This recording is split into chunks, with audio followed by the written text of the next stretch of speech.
We are controlling transmission. If we wish to make it louder, we will bring up the volume. If we wish to make it softer, we will tune it to a whisper. Sit quietly and we will control all that you hear. We repeat, there is nothing wrong. You are about to participate in a great adventure. We interrupt this program with a special bulletin. America is now under martial law. The comfort you've demanded is now mandatory. Be happy. At last, everything is done for you. You're listening to Otter Limits right here on the all-new K98 Talk.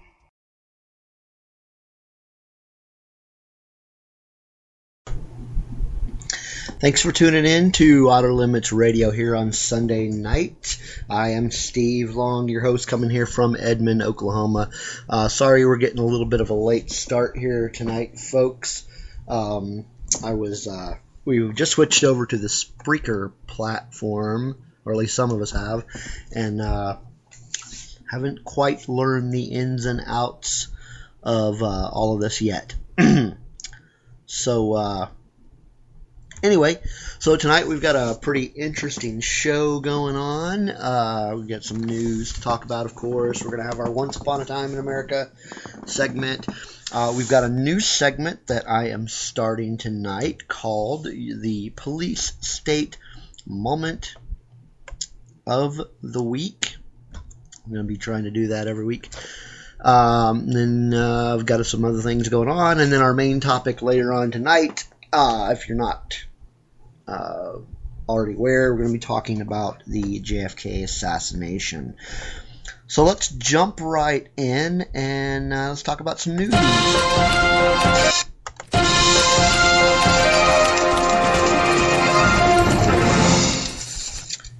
All right.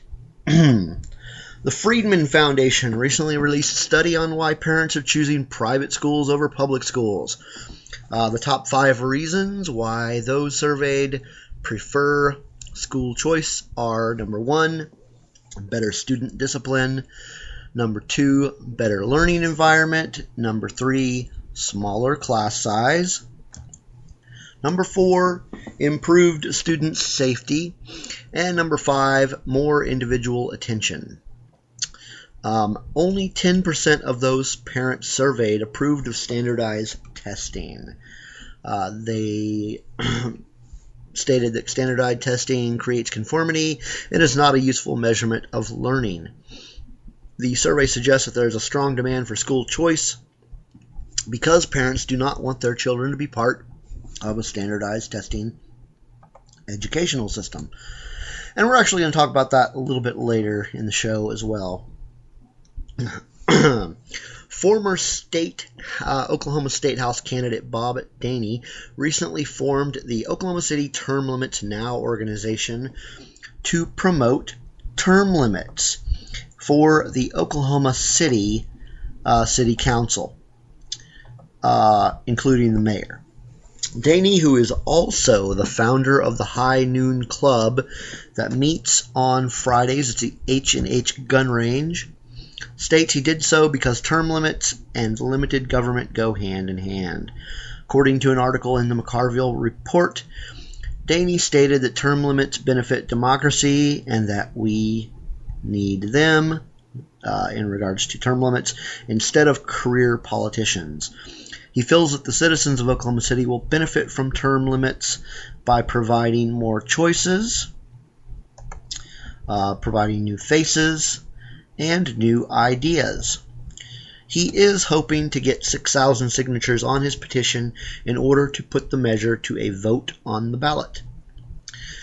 Now, although I agree with Bob that the reign of career politicians needs to come to an end, I'm not really sure if term limits are the answer.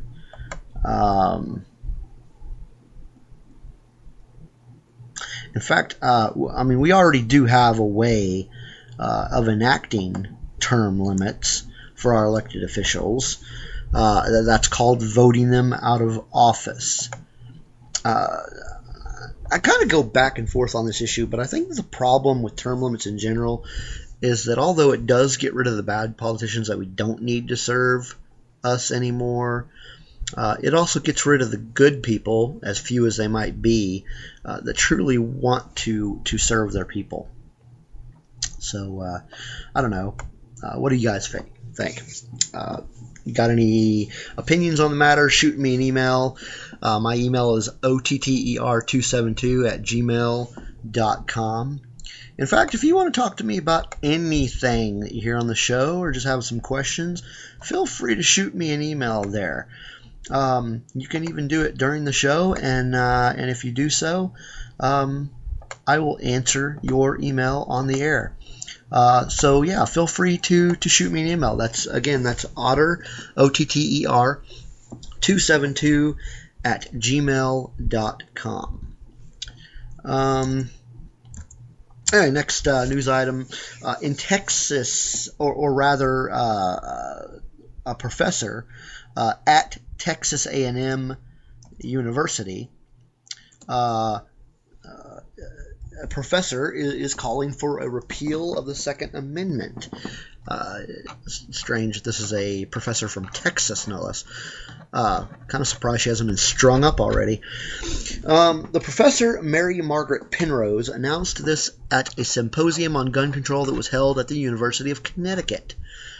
She claimed that due to events like the one at Sandy Hook and other mass killings, that Americans should no longer tolerate gun violence and need to repeal the Second Amendment. It's amazing to me how a university professor can really be this stupid. When are people like her going to realize that the more gun laws we enact and the idea of repealing the right to bear arms is not going to stop criminals from killing people? They're criminals. They break the law. That's what they do. So it doesn't matter how many laws you start or how many laws you repeal that you hope curbs gun violence, ain't going to happen. Also during the symposium, Professor Penrose stated that the Constitution itself is outdated and actually said that we as Americans should no longer claim allegiance to it.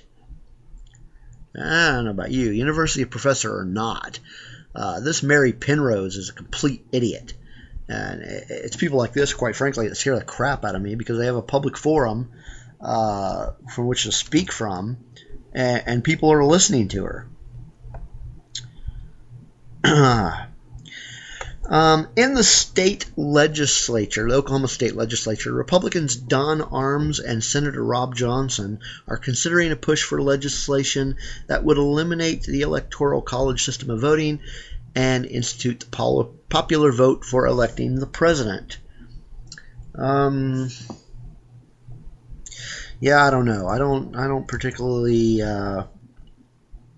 subscribe to the whole theory of ending the electoral college. This is another one of those issues that I do kind of go back and forth on.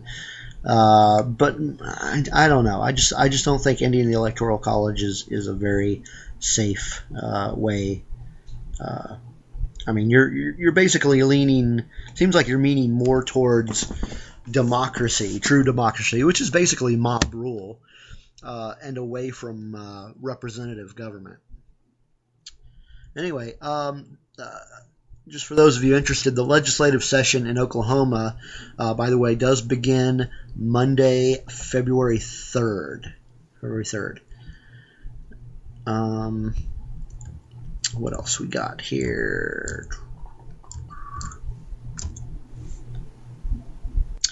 A long-awaited film about the drug war is now available on Amazon. The film, called America's Longest War, it's been getting some advertisements in Reason magazine for several months. It's a 60-minute documentary directed by Paul Fine and Alex Manning, and it's an analysis on how the drug war has had a negative effect on the country and the American people. So yeah, anybody who has listened to the show often enough, they know that I'm not a big fan of the drug war. Let me grab some other news bits here I had.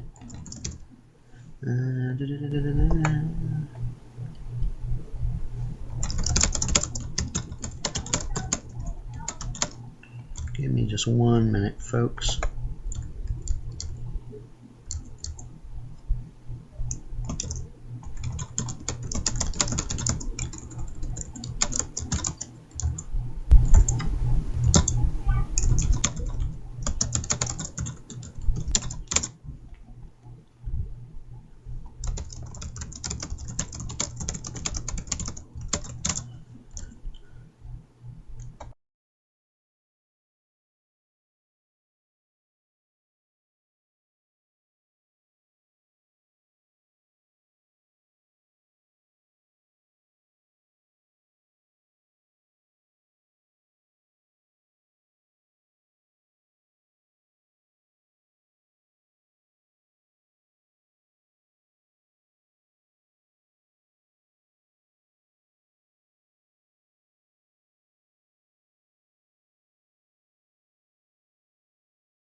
Hello? Oh man, I was on mute all that time. Not sure how far back I'm going to need to go here. Let me just start back with the Man of Steel. In an event to hype the home video release of Man of Steel, which I have already purchased, it was confirmed that the character of Lex Luthor will appear in the Batman vs. Superman film. Other rumors regarding the Man of Steel sequel have been that The Flash and Wonder Woman will appear, although more recent reports have stated that it's going to be their alter egos that appear and not their superpowered selves. This goes the same for the rumors that Dick Grayson will be in the film. Other movie news, prep work has begun on Terminator 5. It will be directed by Alan Taylor, who directed Thor: The Dark World. According to the reports, Arnold Schwarzenegger will return in the title role. The movie is going to focus on a young Sarah Connor and span several decades, so I'm expecting several flashback sequences. The Dark Knight Rises star Tom Hardy is in talks to play John Connor. Should be interesting. Also, as I was saying here, Detective Comics number 27 will reveal the first ever African-American Robin in history. Detective Comics number 27 will be a special oversized issue. It will be released in January and is written by Scott Snyder. I don't have a problem with the idea of an African-American Robin. I think it's a good idea that they're kind of taking that road. I just find it a little weird that they're introducing a new Robin so soon after the death of Damian Wayne. Whatever.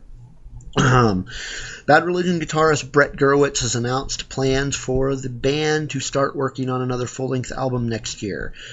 They recently released a Christmas album last month in October, and their most recent full-length album, True North, was released earlier this year in January. Another artist working on a new solo album, or another new album, is Frank Turner, who said in an interview with WEGL of Auburn University that he is halfway done with his next solo album.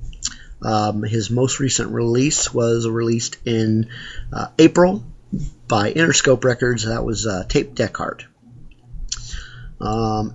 AMC, the American Movie Classics cable channel, has reported they're in the works to produce a companion series to their popular Walking Dead series.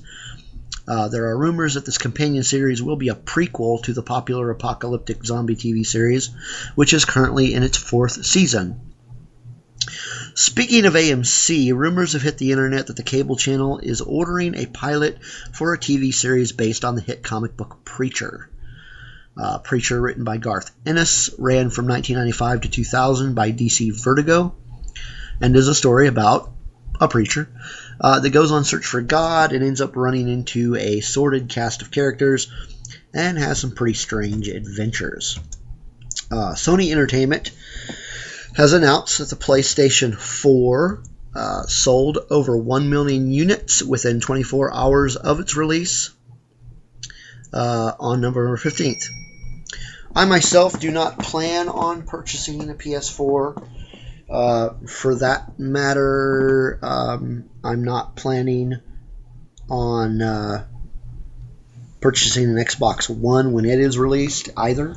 The fact that these gaming systems like these do not allow backwards compatibility quite frequently irritates the bejesus out of me.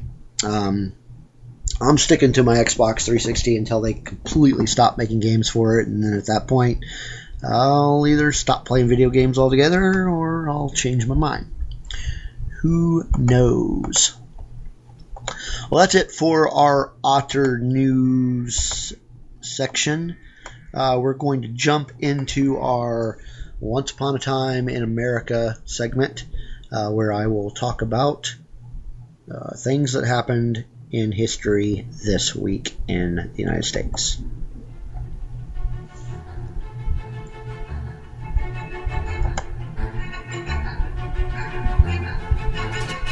Once upon a time in America. That's right, folks. As I said, it is time for Once Upon a Time in America. So we are starting with November 17th.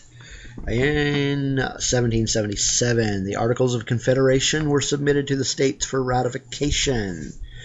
In 1800, Congress holds its first session in Washington, D.C. In 1993, the House of Representatives passes a resolution to establish a North American Free Trade Agreement. On November 18th, in 2003, the Massachusetts Supreme Court rules 4-3 that the state's ban on same-sex marriage is unconstitutional. November 19th, in 1863, President Lincoln delivers the Gettysburg Address at the dedication of that city's military cemetery. In 1998, the House of Representatives begins its impeachment hearings against President Bill Clinton. November 20th, 1789, New Jersey is the first state to ratify the Bill of Rights. 1674, I think that is the wrong year. 1974, sorry about that. The Department of Justice files an antitrust suit against AT&T. That leads to the breakup of the Bell system. 1985, Microsoft 1.0 is released.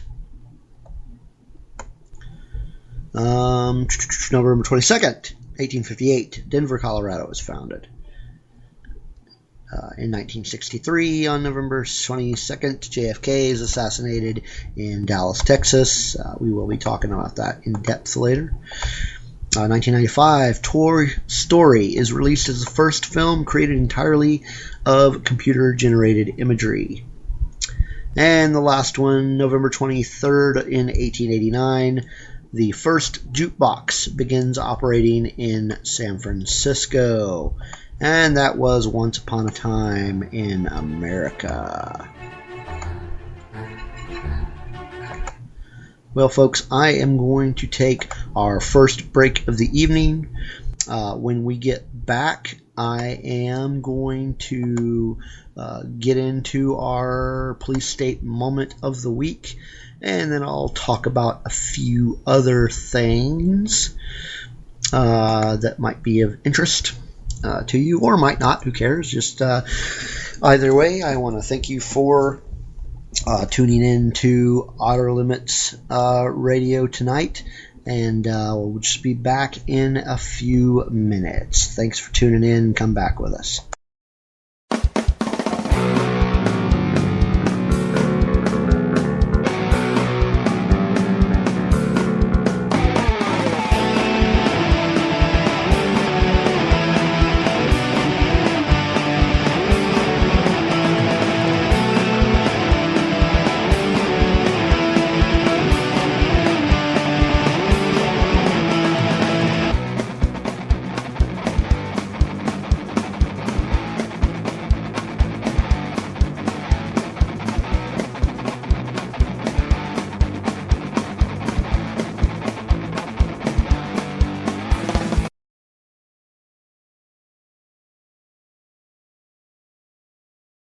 You're listening to Otter Limits right here on the all-new K98 Talk.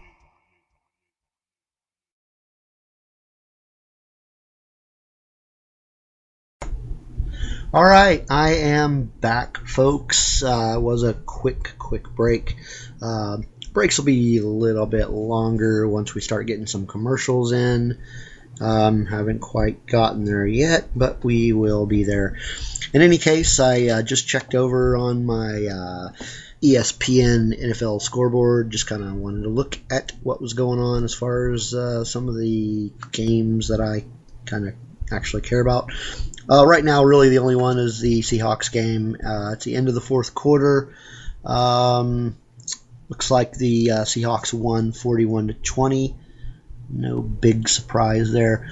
Later on, the Chiefs are going to be playing the Broncos. That should be an interesting game for the evening. Let's go ahead and jump into this new segment, the Police State Moment of the Week. With this segment, it's kind of the title kind of says it all. I'll be talking about, I'll be reviewing various police state moments, so to speak, and telling you which one I think is kind of the craziest or the best one I've heard. And how I would really like to do this is, if you're listening, get out there and email me any stories you hear about police overreach of their power, things like that. Just email them to me. Again, that email address is otter272 at gmail.com. And yeah, definitely shoot that over to me. I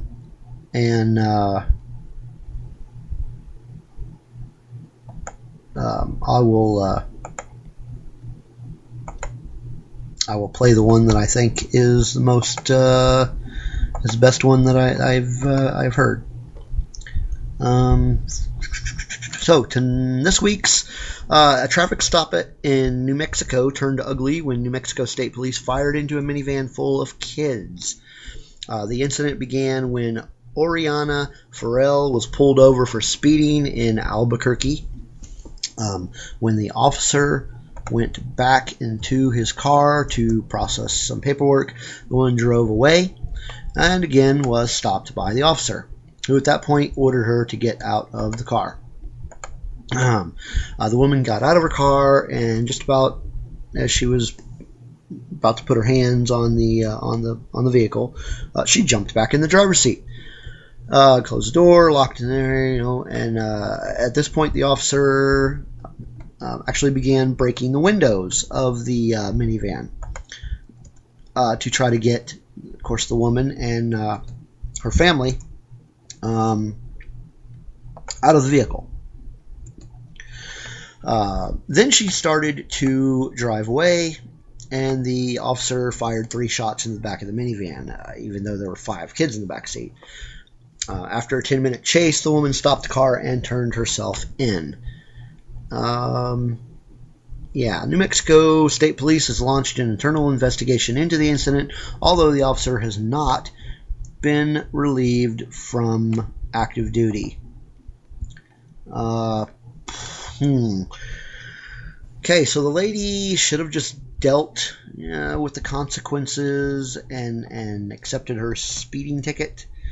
No harm, no foul there. But that's still no excuse for the cops smashing the windows of the van, and certainly not for shooting bullets into the van. These weren't bank robbers or mass murderers that he shot at. These were kids, for Pete's sake. Cops should have exercised a little bit more flippant restraint in this situation. I don't know. Thank God none of the kids were hurt, but what if they had been? Evading a speeding ticket is no reason to endanger the lives of children by shooting into a minivan. This officer, in my opinion, he should have been fired, maybe even arrested for his actions. This practice of shoot first and ask questions later has become far too frequent with police lately. Police complain that too many people are, too many people are talking trash about them, and that they lack the respect that they used to.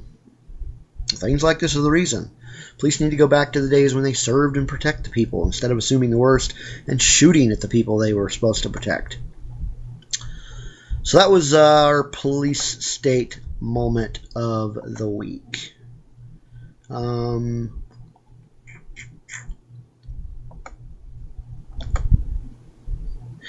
So if you have any stories that you want to shoot over to me for this police state moment of the week, definitely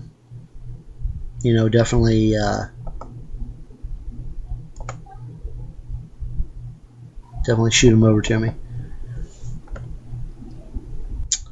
I'm trying to find my next segment here, and I guess I will just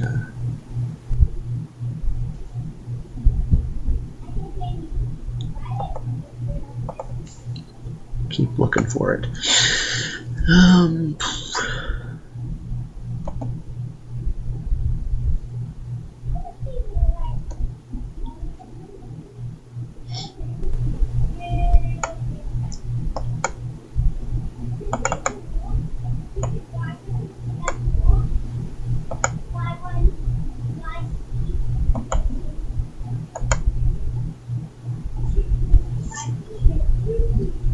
Yeah, folks, again, I'm trying to learn this new system here, and it's not necessarily helping me out here.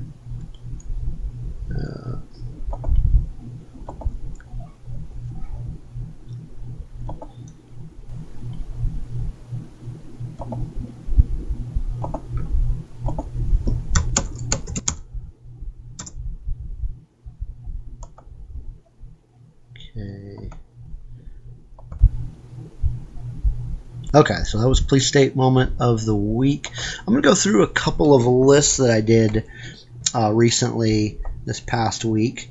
You know, anybody's been listening, I've been doing these top 13 lists this year. You can find those lists. Mostly just doing them on the website, which if you don't know what that is, it's www.otterlimits.us. That's www.otterlimits.us, not .com. So I do these top 13 lists every week. Actually, I do them probably a little more frequently than that. The first one I did was back on, when did I do that one? I think it was Thursday. It was a top 13 songs by The Who. And this, of course, is a list of my 13 favorite songs by The Who. They're listed here in, I listed them there in alphabetical order. So that's how I'm going to do it now. So let me get my list pulled up here. Why is music playing? Okay, first one is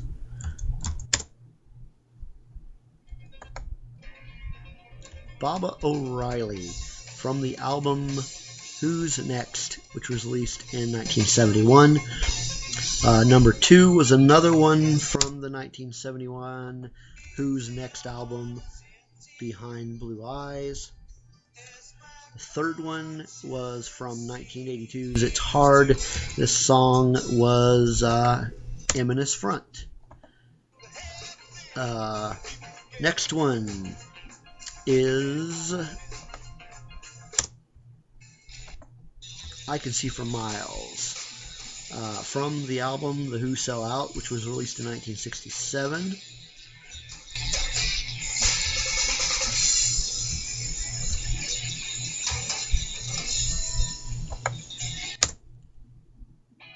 And one of their earlier songs is number 5 from the 1971 album Meaty, Beady, Big and Bouncy, I Can't Explain.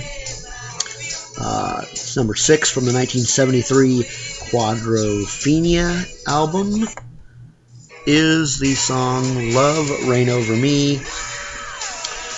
Next one, probably one of their more popular songs, is of course My Generation, from the album My Generation, which was released in 1965. From the 1969 rock opera Tommy is the number 8 song, Pinball Wizard. The number 9 song is also from the 1965 My Generation album, The Kids Are All Right.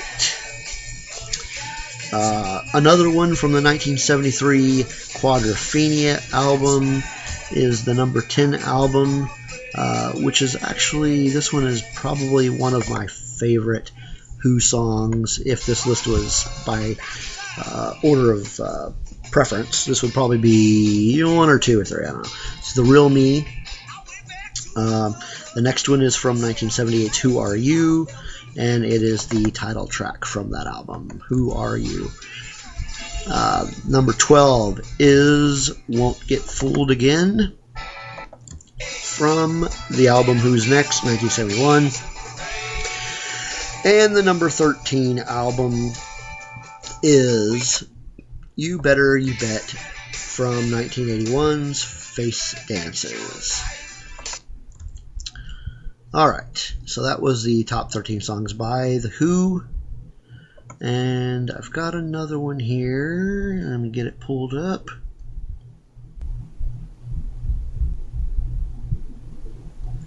This next one is top 13 songs by the Rolling Stones. I don't have any sound clips from this one, so I'll just go through them. This one, again, is listed in alphabetical order. So here they are. The first one is Brown Sugar from 1971, Sticky Fingers. Second one is Honky Tonk Woman, was actually released as a single in 1969. Only appears on compilation albums. Number 3, It's Only Rock and Roll from the album of the same name, 1974. Number 4 is from 1966, Aftermath. That album, or that song, is Mother's Little Helper. Another song from the Aftermath album, Paint It Black, is number 5. Number 6 is Ruby Tuesday from the 1967 Between the Buttons album. Number 7 is Satisfaction from the album Out of Our Heads, released in 1965. Number 8 is 1981 Start Me Up from the album Tattoo You. Number 9 is from Beggar's Banquet, released in 1968, Street Fighting Man. Number 10 is Sympathy for the Devil from the Beggar's Banquet album as well. Number 11 is Time Is on My Side from the album Rolling Stones Number 2, which was released in 1965. Number 12 is also from the aforementioned Aftermath album, and that's Under My Thumb. And lastly, number 13 is You Can't Always Get What You Want from the album Let It Bleed, which was released in 1969. So, that is all I have as far as the lists go. Let's see what else we've got going on here. Yeah, we were going to talk a bit about education reform. So, essentially what I'm going to do here, I'm going to read you an article that I wrote back on the 11th, last Monday, and this was about national education standards. This one was actually read on another K98 talk program, Finding Common Ground. That was back on Sunday.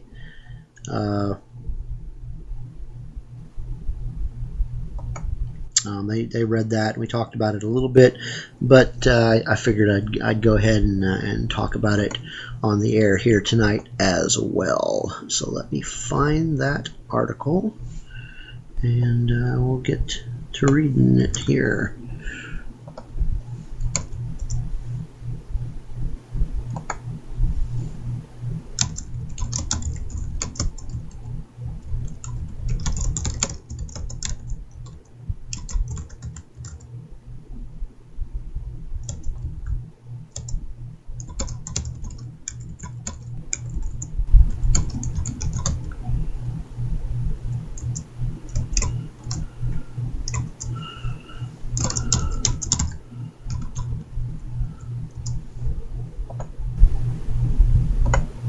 Okay, here it is. It's called The Problem with National Standards. Any sort of top-down accountability when it comes to education is driven by politics and not driven by the needs of students, and thus squashes the life out of classrooms. The No Child Left Behind Act required every state to test every student every year and judge those students and schools exclusively on those test scores. The wreckage of the No Child Left Behind Act is still apparent in schools across the nation today. The only people who nationalized standards helps are those who are creating those standards. The bureaucrats, the companies that develop and publish these standards, the companies that produce the standardized test. It does not help those who need the help the most, the students, our children. Core standards are a way to create a one-size-fits-all approach to educating our children. Those developing the standards and the test questions and the curriculum are developing them based on their own assumptions of what being well-educated means. The standards and curriculum are developed at the national level, far away from the school districts they are imposed on, and far away from those who understand what their local children need. A one-size-fits-all approach to education is incompatible with learning. Our children deserve a high standard of education, but not the same standard of education. The purpose of education is to nourish our children's curiosity, to motivate their desire to read and learn, and promote their ability to think critically. It is not the purpose of education to indoctrinate them into a nationally consistent thinking pattern where our children become sheep and ultimately slaves to the state. When our children think the way the national bureaucrats want them to think, they become more and more dependent on that federal government. Their individual liberty is eroded, and essentially more power is handed over to that federal government.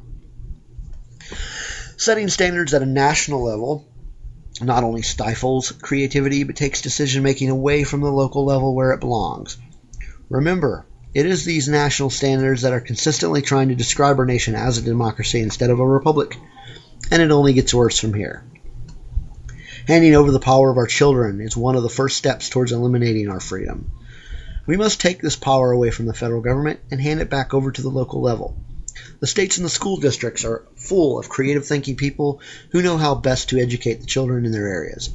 They know what works best for their students, not the Washington bureaucrats. When you return the responsibility of educating our young people back to the local level, there will be more accountability. If you are dissatisfied with the way your child is being educated, it is far easier to get a group of like-minded individuals together to go discuss your grievances with your local state legislator or local school board member than it is to try to get the attention of a congressman or senator. Better accountability equals better results. Common Core is not the answer to our education problems. National standards are not the answer to our education problems. Standardized curriculum is not the answer to our education problems.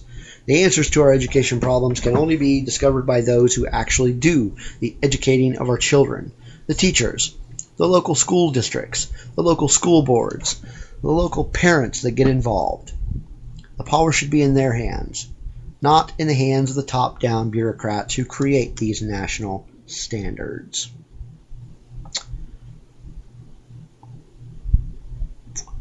And that was it. You can find that on my otterlimits.us page. So, yeah, go out and get that, check that out, and read anything else on there that you want, of course. And again, if you've got any comments or questions, and feel free to get in touch with me. Again, that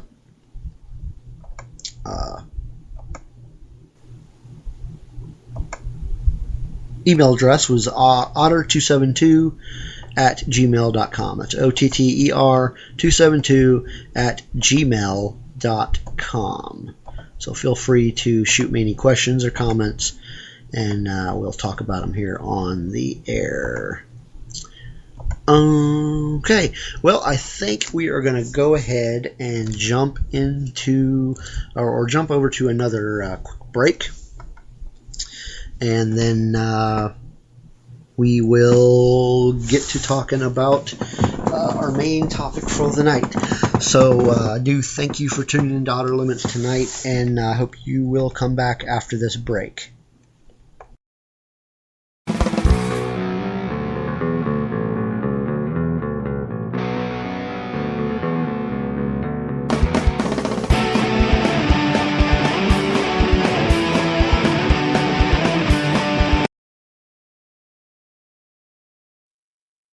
This guy scares me. He talks about things like liberty and the Constitution.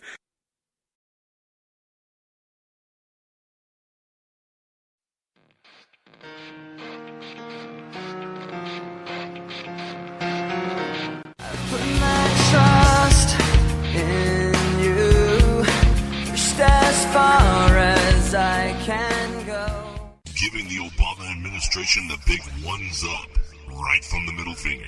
Common Ground Radio with Double R. Alright folks, some of you know me, some of you don't. I'm Double R, the founder here at Common Ground Media Group, and we have two different channels running. We have Common Ground Media Group Oklahoma over on Blog Talk Radio, and we have Common Ground Radio Oklahoma on Spreaker. Now, Common Ground Radio Oklahoma is a startup. We've been on BTR now since February, but we've decided we want some more airtime and some more flexibility. So for now, mine is one of the only shows that's going to be found over there. I'm going to go ahead and just give you our lineup in order and let you know a few things that are going on behind the scenes.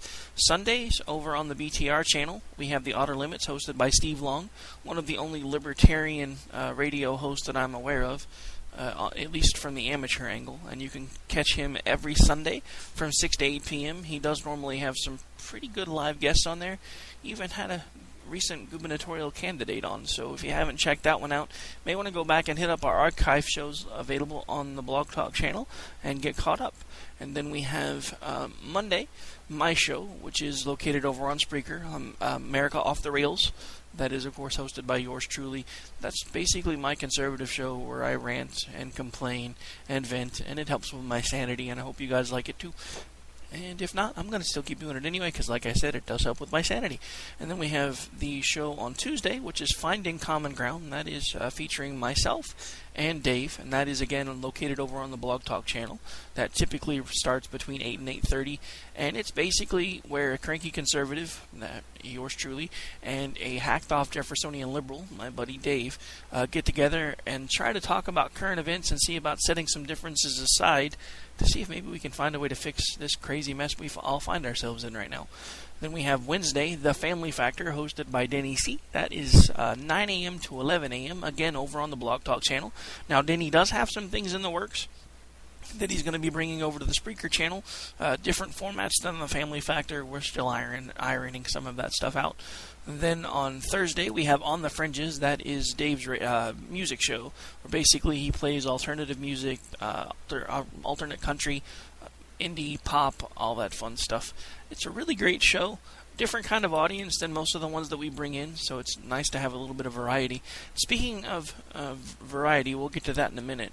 On Friday, we have the Red Shirt Friday show featuring the Common Ground crew. Normally that's me and Dave and maybe some of the other admins hanging out, just having a little bit of fun from our Common Ground political page over on Facebook. Try to get a few of them involved here and there when we can, at least on Fridays. And then on Saturday, we have a new show hitting the lineup that's all about wrestling. You guys will find more out about that. The first airing will be tomorrow at the time that I record this first commercial for the network that I've done in a while. And that pretty much concludes our lineup for now. Thanks to everybody who's been tuning in and checking us out. We hope you like us over on BTR, and we hope to make lots of new friends over on Spreaker. As we bring more shows in, of course, I will let you know. You're listening to America Off the Rails with Double R, right here on the Common Ground Media Network. Once I rose above the noise and confusion.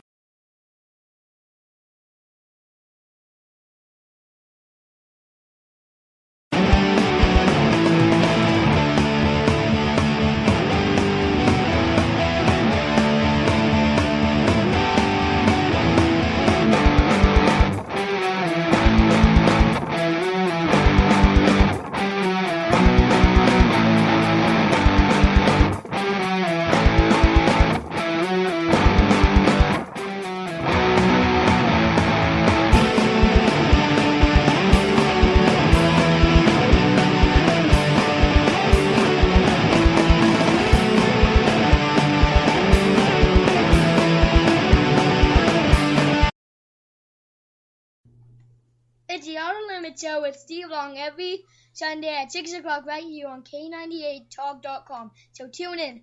Woohoo!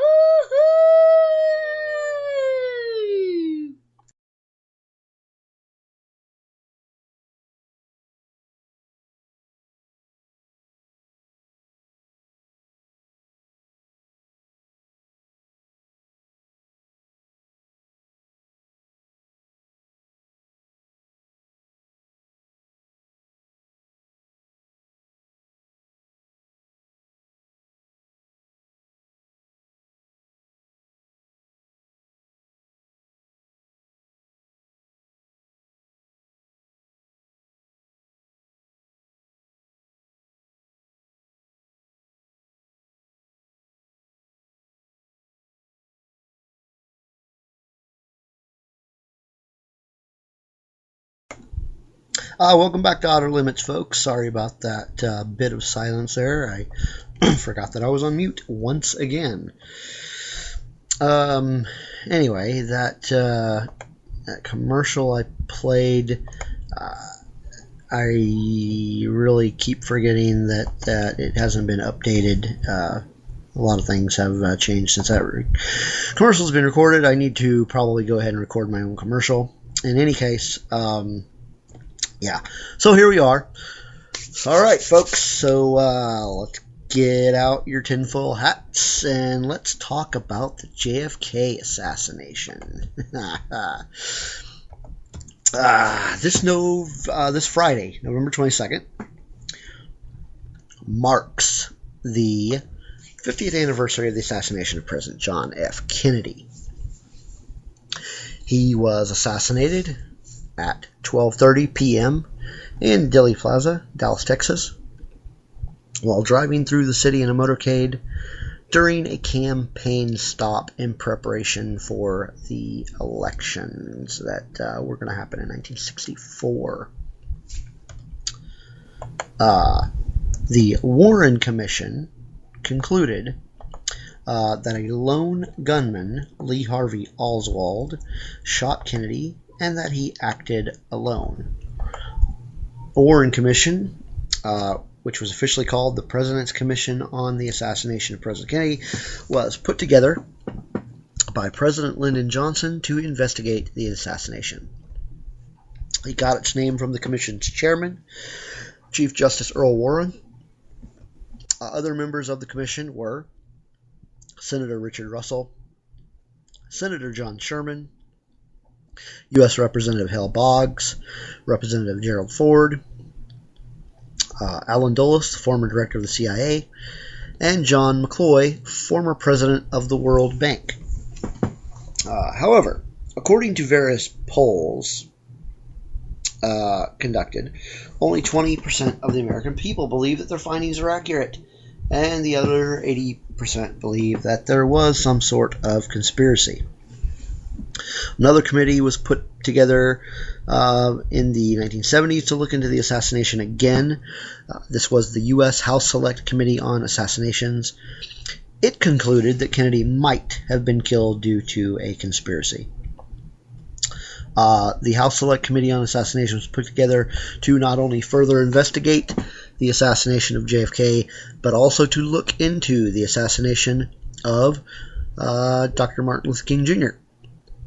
Its members included U.S. Representatives Thomas Downing, Henry Gonzalez, Louis Stokes, L. Richardson Pryor, Walter Fauntroy, Yvonne Burke, Christopher Dodd, Harold Ford, Floyd Fithian, Robert Edgar, Samuel Devine, Stuart McKinney, Charles Thorne, and Harold Sawyer. This committee concluded in its report that although the assassination might have been due to a conspiracy, that Lee Harvey Oswald did in fact fire 3 shots from the schoolbook depository, and that the second and third shots struck JFK. It also concluded that at least 2 gunmen were firing shots at the president, but they were unable to identify who, besides Oswald, were involved. It did say, however, that neither the Soviet government nor the Cuban government were involved in the conspiracy. Also, it said that organized crime was not involved in the assassination, nor was the Secret Service, the FBI, or the CIA. Other investigations were conducted as well. The Dallas police arrested Oswald and interrogated him for 12 hours, during which he repeatedly denied any involvement in the assassination of the president. Representatives from the FBI and the Secret Service were present during this interrogation, but there are no known recordings of the interrogation, and no notes were taken, so anything discussed during that interrogation is hearsay. The FBI also conducted an investigation and presented its findings to the Warren Commission in December 1963. Its report stated that the FBI investigation concluded that there were 3 shots were fired by Lee Harvey Oswald. Another congressional committee looked into the assassination. It was chaired by Senator Frank Hirsch, and it concluded that the FBI investigation was inefficient and that the investigation was conducted and concluded too quickly, possibly at the behest of its director, J. Edgar Hoover. There are official reports on the assassination, so whether or not they're accurate is up for discussion. There are numerous conspiracy theories however, of course, surrounding the assassination. Ever since the Warren Report was published, and actually even before it was published, there are already many researchers that believe the Warren Commission was inaccurate in its findings. The book Rush to Judgment, written by Mark Lane in 1966, for instance, accused the commission of being biased toward proving there was a lone gunman, and cited several witnesses that claimed shots coming from directions other than the ones on the 6th floor of the school book depository. Some of the bigger theories include that the conspirators or co-conspirators included the CIA, the Mafia, the Soviet Union, and the Vice President, LBJ. The premise behind the involvement in the CIA is that the spy organization was angry at Kennedy for his reaction, I guess, to the Bay of Pigs invasion, especially the firing of their former director, Allen Dulles. Interestingly enough, as I mentioned previously, Dulles was a member on the Warren Commission. So it seems kind of strange, at least to me, that the man that was fired by the president ended up on the committee to investigate his assassination. Also, in regards to the CIA, some have even said that Oswald himself was on the CIA payroll. The Mafia's involvement is linked to the association, the known association that Jack Ruby had with organized crime. Premise behind their involvement is they ordered the hit because JFK's brother, Robert Kennedy, as Attorney General, was too hard on organized crime. I don't necessarily buy into that theory. I believe that the Mafia might have been involved somehow, but I don't think the reason behind it makes any sense, because why kill the president? Why not kill RFK himself? Whatever. Anyway, moving on. The theory behind the Soviet Union's involvement is they did it to get back at Kennedy for the Cuban Missile Crisis. I don't really buy into that one either. As far as LBJ, many that believe former President Johnson was behind it because Johnson did not like the Kennedy family and ordered the assassination because of rumors that he was going to be dropped from the Democratic presidential ticket in 1964. Due to the fact that this theory was it was mostly put together and brought out by Texans who apparently hated Johnson, this theory has been kind of discounted by a lot of people. In addition to all these theories, there have been stories that the Society of Jesuits were involved in planning and carrying out the assassination. This theory concludes that the reason, or not concludes, but they present that the reason JFK was assassinated was because of the nation's involvement in Vietnam.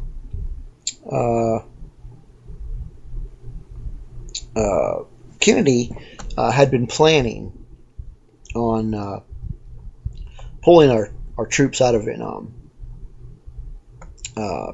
or at the very least, was planning on de-escalating our involvement. And according to some of the research that's done, the Catholic Church wanted the Vietnam War to continue, so they could secure a kind of power base in South Vietnam as sort of like a Catholic headquarters in Southeast Asia, or for the Southeast Asia area. Interestingly, the day after Kennedy's death, all thoughts of de-escalating our involvement in Vietnam kind of just disappeared. Another reason JFK was killed, according to this Catholic Jesuit theory, was because of the Federal Reserve. Kennedy had mentioned to several of his advisors that he wanted to eliminate the Federal Reserve Bank. He even signed an executive order in July of that year, 1963, that kind of spelled the beginning of the end of the Federal Reserve.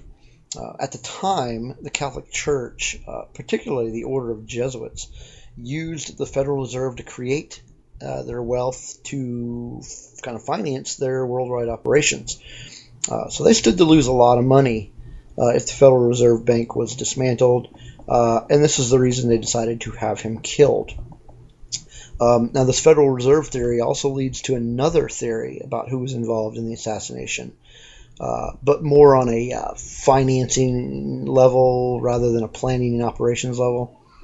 That aforementioned executive order from July 1963, it was Executive Order 11110, gave the authority to the government to strip the Rothschild Bank and other international bankers of their power to loan money to the Federal Reserve Bank with interest. Due to this executive order, the theory is that the international banking community, the Rothschild Bank in particular, helped to finance the assassination of the president.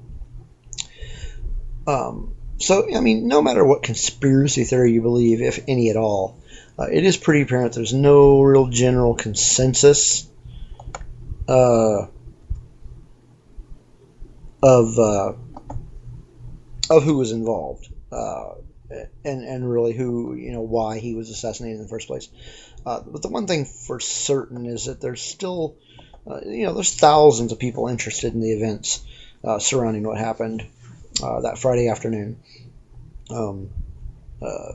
Over 300,000 people yearly visit the 6th Floor Museum in Dallas, Texas, and even more visit, just the Daily Plaza to view where it all happened. Anyone taking a trip into Dallas, they make their way over to the kind of like the Elm Street, Houston section. They're going to see a lot of history. They're going to bump into these amateur tour guides, mostly consisting of like older gentlemen who kind of seems like they make their living talking to people about the assassination. They kind of work off of tips, basically. They talk to people about the assassination and show them important sites around the plaza, such as the grassy knoll and the fence and the X that's in the middle of the street where the kill shot happened. One time I went down there. I made a visit there. I was down there for a concert, and we were there early, and we went down there, and one of these old guys was talking with me and my buddy about his theory that the kill shot happened or came from a storm drain that was near the motorcade location there on Elm Street. He shows me the storm drain. And the storm drain was actually it was huge. It's definitely big enough for two people to stand in it.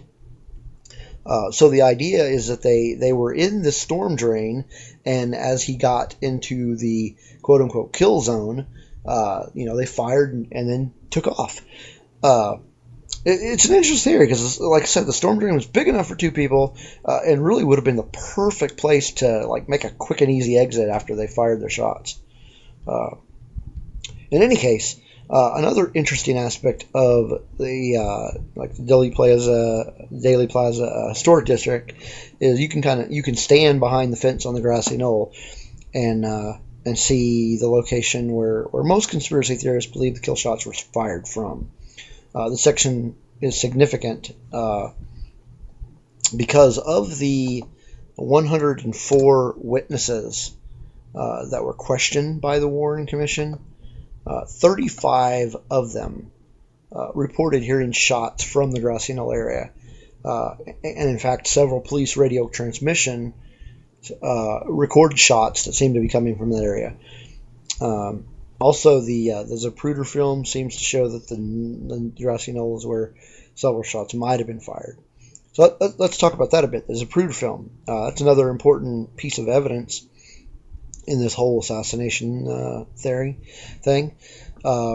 It's named after the person that shot the film, Abraham Zapruder.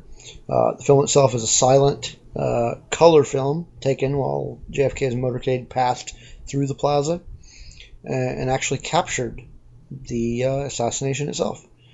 After the assassination, the film was taken and developed in a Dallas film processing facility, and 2 copies were given to the Secret Service for their investigation. Shortly after all of this went through, happened, Zapruder himself sold the film to Time Life magazine, actually Life magazine, for $150,000.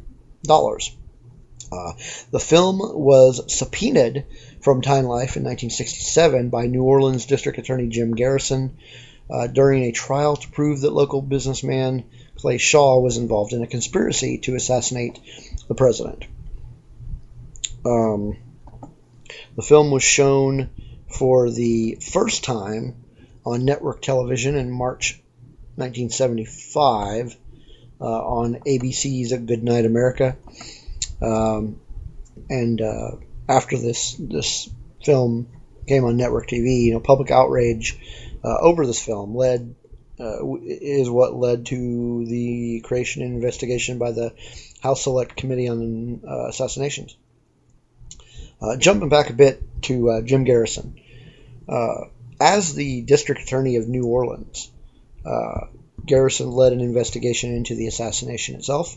After receiving several tips regarding various people in the New Orleans area who were believed to have been involved. This investigation led to the arrest and trial of local businessman Clay Shaw, who Garrison believed was a contract agent for the Central Intelligence Agency and was involved in the planning of JFK's assassination. Witnesses claim that Shaw, along with a group of other anti-Castro activists, had discussed killing the president during their conversations one night. Now, the result of the trial was Shaw's acquittal. Jurors later had said that although they believed there was a conspiracy to assassinate the president, they were unsure whether or not Shaw himself was involved in it. Garrison later detailed his investigation in his book On the Trail of the Assassins, which was the basis, among other writings, for Oliver Stone's 1991 film JFK. And there really has been a lot of media, written, filmed, whatever, surrounding the events of the JFK assassination. Several books have been written, some of which include They Killed Our President, subtitled 63 Reasons to Believe There Was a Conspiracy to Assassinate JFK. This was written by Jesse Ventura. Who Really Killed Kennedy, written by Jerome Corsi. The Man Who Killed Kennedy, The Case Against LBJ, written by Roger Stone.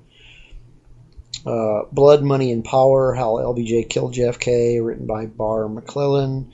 The Death of a President, written by William Manchester. The JFK, the CIA, Vietnam, and the Plot to Assassinate JFK by L. Fletcher Prouty. Mortal Error, The Shot That Killed JFK by Bonner Miniger. The JFK Assassination Debates, written by Michael Kurtz. Aforementioned Rush to Judgment by Mark Lane. The Road to Dallas by David Kaiser. Bloody Treason by Noel Twyman. The most popular, I guess, the two most popular would be, of course, the On the Trail of the Assassins by Jim Garrison. And then another one called Crossfire, The Plot That Killed Kennedy by Jim Mars. Even horror writer Stephen King kind of entered the game, writing a book called 11/22/63. This was a fictional account of a time traveler trying to stop the assassination. There have also been several movies produced about the assassination, some of which include Executive Action, a 1973 film directed by David Miller, Interview with the Assassins. This was a 2002 mockumentary directed by Neil Berger. As I mentioned earlier, the 1991 Oliver Stone film JFK, a 2013 drama called Parkland, directed by Peter Landesman, Ruby, 1992 film starring Danny Aiello in the title role, directed by John McKenzie, Ruby and Oswald, 1978 made-for-TV film directed by Mel Stewart, the 1966 Andy Warhol film Sense, a trial drama released in 1964 called The Trial of Lee Harvey Oswald, directed by Larry Buchanan. Another film, actually it was a TV miniseries called The Trial of Lee Harvey Oswald. This was in 1977, and it was directed by Gordon Davidson and David Green. So yeah, there's been a lot of speculation and lots of rumors about what happened. But even after decades of investigations, books, movies, question remains. Hasn't been answered. Who all was involved, and why was he killed? Chances are we're probably never going to know, really. But I don't really have much else to talk about on that subject. So I am going to close up shop early tonight. I'm going to be back. Hopefully we'll do things a little bit more... we won't have as much technical going on. Be a little bit more used to this new format. But in any case, I do hope that you enjoyed tonight's show, and I hope that you will be back next week. Again, every Sunday, 6 p.m., right here on K98.com, talk.com. Be sure to listen to Tuesday, Finding Common Ground. That's going to be over on the Blog Talk station. And then Thursday... Actually, I really don't know what the lineup is like these days. Actually, I think tomorrow is another Blog Talk station. Or no. It's right here on K98talk.com. Robert is going to be doing his America Off the Rails show.